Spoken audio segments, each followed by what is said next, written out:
Mám tu i jednoho ze zástupců Cutmanu, Marka. Marku, jsme na PML-ku, Thaibox, ostrý lokty. Kolik z něho dneska práce?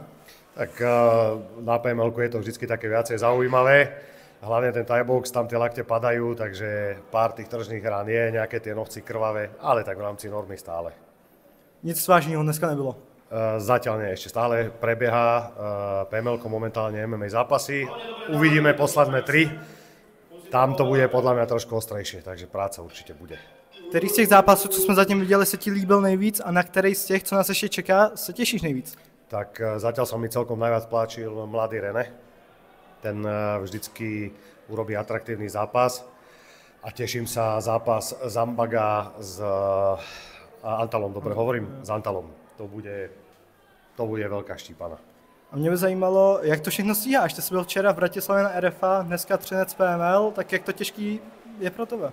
Tak je to naša práca, robíme to a ja tomu ešte tak hovorím Cutman life. To je taký náš život, takže musíme takto. Ty jsi říkal, že vlastně pojedeš i s Atilkou do Budapešti na zápas, tak jak se těšíš tam? Tak určite sa teším, čaká nás boxerský zápas, ja myslím, že to je na 6 kol po 3 minúty, profi box.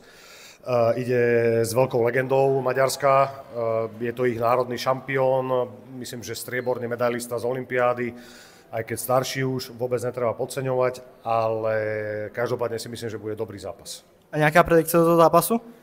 Tak som s Atilom v rohu, takže držíme sa Atilovi, určite. OK, a máš něco, co bys chtěl vzkázat fanouškům, vlastně komukoliv? Fanúšikom bez masky podporujte, sledujte a užívajte si bojové športy. Super, já ti děkuju. Ja tiež, Díky, ďakujem za rozhovor.